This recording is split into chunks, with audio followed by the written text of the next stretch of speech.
Hello students, तो welcome to next lecture of surface tension.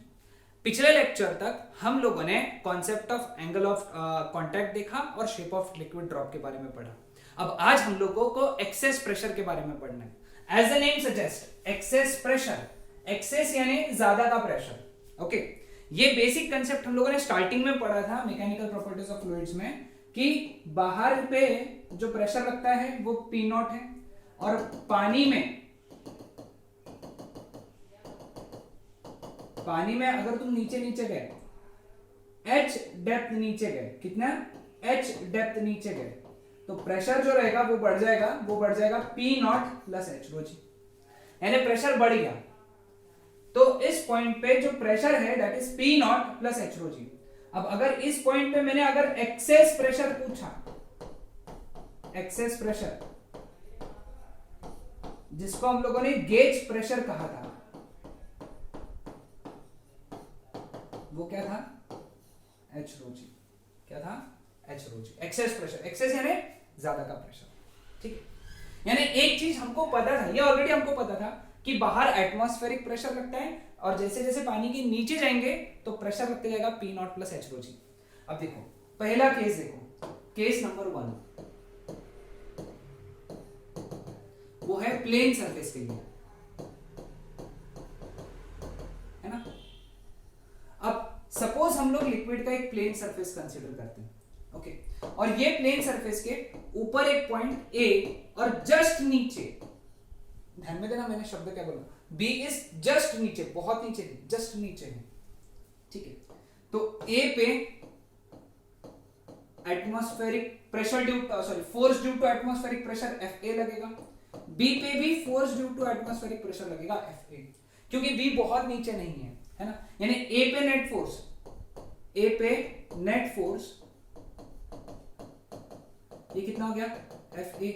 What is Fa? Force due to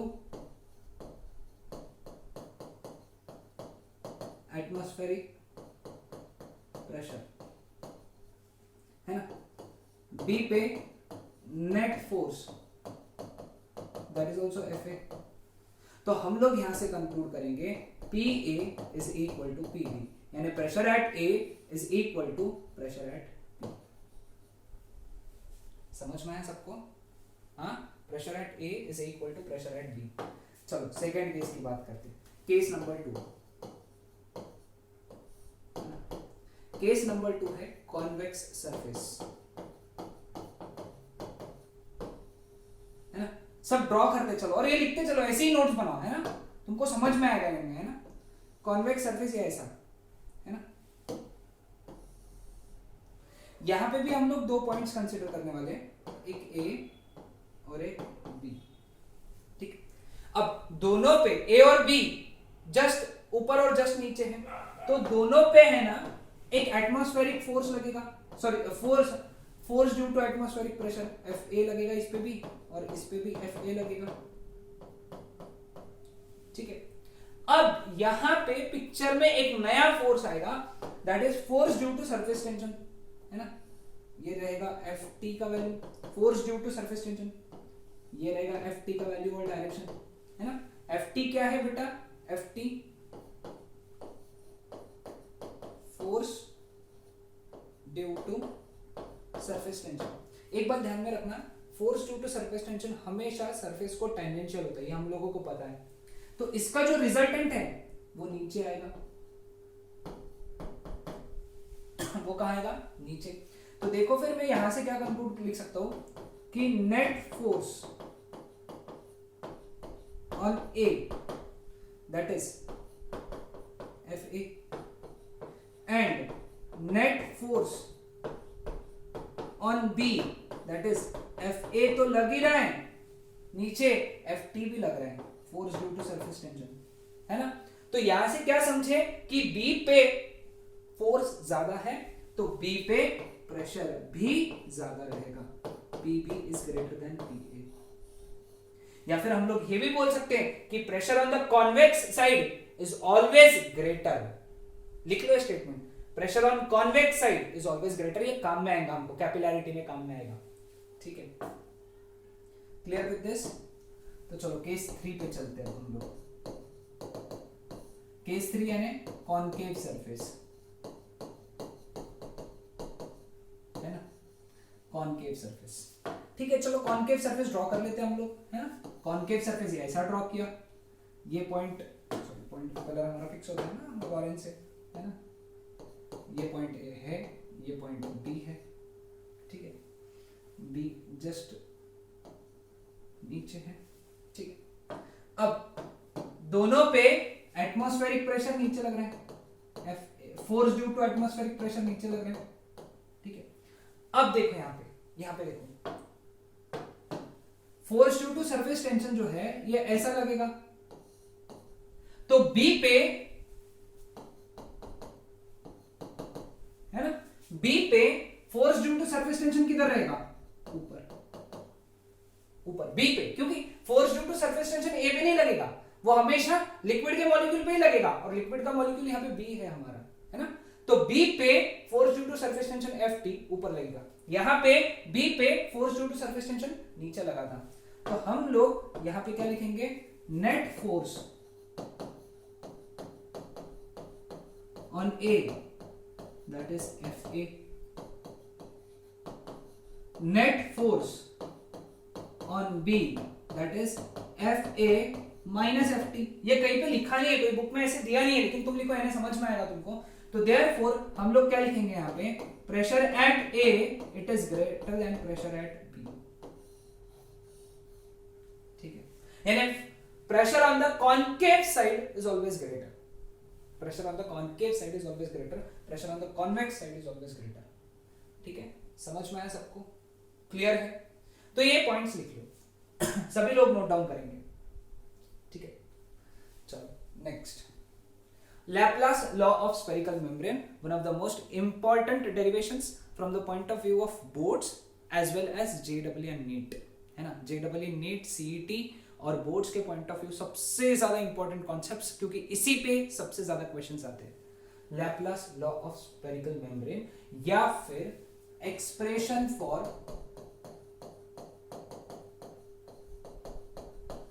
excess pressure, expression for excess pressure, okay, clear with this. अब देखो कैसे कर इसको solve करेंगे। Suppose ये एक मॉलिक्यूल कंसीडर किया हम लोगों ने, मॉलिक्यूल, एक ऐसा मॉलिक्यूल जिसका रेडियस है कैपिटल आर, ठीक है। अब देखो यहाँ पे स्वाभाविक सा बात है, इस मॉलिक्यूल के अंदर, ओके, सपोज ये सोप बबल है, सोप बबल या लिक्विड ड्रॉप पकड़ लो, कुछ भी पकड़ लो तुम, इसके अंदर मॉलिक्यूल्स बहुत पास पास में है एज कंपेयर टू बाहर, है ना। अंदर पे मॉलिक्यूल्स बहुत पास पास में है, भले वो एयर क्यों ना हो, लिक्विड के क्यों ना हो, किसी के भी रहो, वो बहुत पास पास में है, तो एक दूसरे पे कंटिन्यूअसली प्रेशर एक्सर्ट कर रहे हैं। सो अंदर प्रेशर पी आई अगर है और बाहर प्रेशर पी नॉट है, तो we know that P I is greater than P naught. हमेशा पी आई पी नॉट से ज्यादा रहेगा, क्योंकि अंदर प्रेशर ज्यादा है, बाहर प्रेशर कम है। तो अगर तुमको पूछा कि what is the formula for excess pressure, तो तुम्हारा आंसर क्या रहेगा, P I minus P not, और इसी को हम लोगों को डिराइव करना है, what is the formula for P I minus P not, ठीक है, समझ में। अब लेट अस से इसका जो रेडियस है ना, हम लोग स्मॉल आर पकड़ते हैं, स्मॉल आर, ठीक है। सपोज ये एक लिक्विड ड्रॉप है, लिक्विड ड्रॉप, हम लोगों ने लिक्विड ड्रॉप कंसीडर किया, liquid drop of radius small R, ठीक है। अभी अंदर प्रेशर ज्यादा है, तो अंदर प्रेशर ज्यादा होने की वजह से थोड़ी देर बाद इसका रेडियस बढ़ेगा, है ना। डेल्टा आर से सपोज इसका प्रेशर बढ़ा, कितने से बढ़ा, डेल्टा आर से, ठीक है। तो initial surface area, initial surface area, शुरुआत का सरफेस एरिया कितना हुआ बेटा, 4 pi r square, final surface area is 4 pi, नया रेडियस कितना हो गया, r plus delta r whole square, है ना। नया रेडियस कितना हुआ, आर प्लस डेल्टा आर, नया रेडियस है r and this is delta are, है ना। तो फाइनल एरिया इतना हो गया, इसको सॉल्व करेंगे तो therefore final area is equal to 4 pi r square plus 2 r delta r plus delta r whole square, है ना। Now since delta r is very very small, तो therefore delta r square is so small, it becomes so small that it is neglected. उसको neglect कर दिया अपन ने, इतना छोटा होगा कि अगर हमको मालूम है एक टर्म अगर छोटा है तो उसका स्क्वायर और छोटा होगा। जैसे एग्जांपल बताया हुआ मैंने ऑलरेडी, डेल्टा आर का वैल्यू अगर 0.01 है तो डेल्टा आर स्क्वायर कितना रहेगा, 0.0001 रहेगा, है ना। डेल्टा आर स्क्वायर 0.0001 रहेगा, ठीक है, क्लियर विद दिस। अब देखो यहाँ पे अगर ये टर्म हट गया तो फाइनल एरिया कितना हो गया, 4 पाई, ब्रैकेट्स ओपन कर डालेंगे हम लोग, r square plus 8 pi are delta r, ये फाइनल एरिया हो गया। Initial area 4 pi r square, final area इतना, तो therefore change in area is equal to final area minus initial area. Final area कितना, 4 pi r square plus 8 pi are delta r minus initial area 4 pi r square, cancel हो गया, तो therefore change in area is equal to 8 pi are delta are, 8 pi are delta r, ये हो गया change in area, ठीक है। यहां तक कैलकुलेट करके रख देंगे। अब हमको ये जो वर्क करना पड़ा, इसको जो बड़ा करने के लिए, जो बड़ा होने के लिए वर्क करना पड़ा, वो जो वर्क डन है वो कैसे रिलेशन में सरफेस टेंशन के साथ में, T डेल्टा A, है ना। So therefore this work done is equal to T into delta A कितना है, 8 पाई आर डेल्टा आर, है ना। So this work done is equal to 4 pi are delta R, ठीक है, क्लियर। तो इसको हम लोग डब्बा कर देंगे, ये हमारा बन गया इक्वेशन नंबर 1। अब देखो, अब वर्क करना पड़ रहा है, वर्क करने के वजह से ओके वो वर्क हो रहा है, वर्क हो रहा है मतलब क्या हो रहा होगा, फोर्स लग रहा है और डिस्प्लेसमेंट हो रहा होगा, क्योंकि वर्क का फॉर्मूला है ना फोर्स इनटू डिस्प्लेसमेंट। तो जो फोर्स लग रहा है अंदर से, है ना, ऐसा अंदर से फोर्स लग रहा होगा ना, तो ये जो फोर्स लग रहा है ये हो गया एक्सेस फोर्स, है ना। तो हम लोग लिख सकते क्या, work done dw is equal to excess force multiplied by displacement कितना कराया, डेल्टा आर कराया, देखना ध्यान से, ये फोर्स ने डिस्प्लेसमेंट कितना कराया, delta R. Force into displacement is work done, ठीक है। Now we know that excess force क्या रहेगा, excess pressure into area into delta are, है ना। तो dw is equal to excess pressure यानी pi माइनस पी नॉट।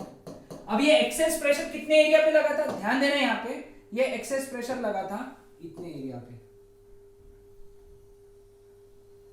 है ना, इनिशियल एरिया पे लगा था ना ये एक्सेस प्रेशर, हाँ इतने एरिया पे लगा था, और ये एरिया कितना था, ये एरिया कितना था 4 पाई आर स्क्वायर, ठीक है। तो एरिया कितना लेंगे हम लोग, 4 pi r square delta r, equation number 2, है ना। फ्रॉम 1 and 2, फ्रॉम 1 and 2, 1 और 2 का लेफ्ट हैंड साइड इक्वल है तो राइट हैंड साइड भी इक्वल होना चाहिए। तो कितना है इसका राइट हैंड साइड क्या है, P I minus P naught into 4 pi r square delta r, that is equal to T into 8 pi are delta r, pi और पाई कैंसिल हुआ, एक आर कैंसिल हुआ, डेल्टा आर कैंसिल हुआ, 4 1 जा 4 2 जा हो गया, ये आर नीचे चला गया, तो therefore P I minus P naught is equal to 2t by are.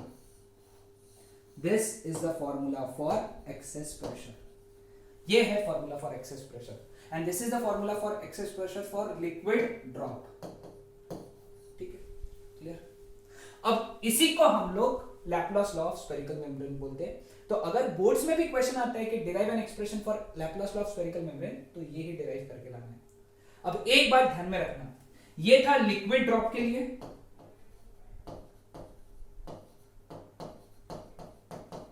And air drop के लिए, सॉरी एयर बबल ड्रॉप नहीं होता है, एयर बबल के लिए, ठीक है, liquid drop and air bubble के लिए. Now if in case you have soap bubble, sorry soap bubble, तो सोप बबल में 2 का फैक्टर लगता है ना, पढ़ा है मैंने तुमको सोप बबल में, क्योंकि वहां पे सोप बबल में अंदर भी एयर है बाहर भी एयर है, तो 2 का फैक्टर लगेगा.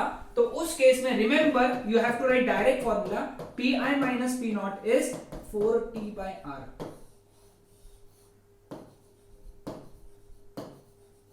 ठीक है, समझ में आया, ये डेरिवेशन ध्यान में आया. नाउ सबसे इंपॉर्टेंट बात है ना, सबसे इंपॉर्टेंट बात कि ये जो एक्सेस प्रेशर है ना, एक्सेस प्रेशर, ये 2 फैक्टर्स पे डिपेंड करता है. ये डिपेंड करता है सरफेस टेंशन पे, ये डिपेंड करता है रेडियस पे, ध्यान रखना है ना. यानी जिसका सरफेस टेंशन ज्यादा उसके लिए एक्सेस प्रेशर ज्यादा, लेकिन जिसका रेडियस ज्यादा उसके लिए प्रेशर कम. तो इसके लिए कॉन्सेप्ट ये सीईटी जेडबलई और नीट के लिए याद रखना, सीईटी जेडबलई और नीट के लिए, कि इस बबल में और इस सोप बबल में एक्सेस प्रेशर किसका ज्यादा रहेगा, एक्सेस प्रेशर इसके लिए ज्यादा रहेगा, क्योंकि इसका रेडियस कम है और इसका रेडियस ज्यादा है. जिसका रेडियस ज्यादा उसका एक्सेस प्रेशर कम. तो एक्सेस प्रेशर इस स्मॉल बबल का ज्यादा रहेगा और इस लार्जर बबल का कम रहेगा, है ना. यानी इसका एक्सेस प्रेशर ज्यादा और इसका एक्सेस प्रेशर कम. यानी इफ इन केस अगर ये स्मॉल बबल को तुमने बड़े बबल के साथ में जोड़ दिया तो क्या होगा कि यहां से एयर और इधर जाएगी, यानी बड़ा ये है ना, सॉरी एक्सट्रीमली सॉरी, अगर हम लोगों ने इन 2 बबल्स को जोड़ दिया तो यहां प्रेशर ज्यादा है ना और यहां प्रेशर कम है. हमेशा एयर ज्यादा प्रेशर से लो प्रेशर में मूव करती है, तो एयर यहां से यहां मूव करेगी, यानी ये और छोटा होते जाएगा. सोप बबल जो है ना, छोटा वाला सोप बबल, ये और छोटा होते जाएगा, ये बड़ा होते जाएगा, है ना. समझ में? इसके ऊपर एमसीक्यू क्वेश्चन बनते हैं, ध्यान में रखना. Small bubble will get smaller and large bubble will get larger. Clear? तो ये था हमारा टॉपिक आज का. नेक्स्ट लेक्चर में हम लोग एक नया फिनोमेनन पढ़ेंगे, which is capillarity. Okay, that's it.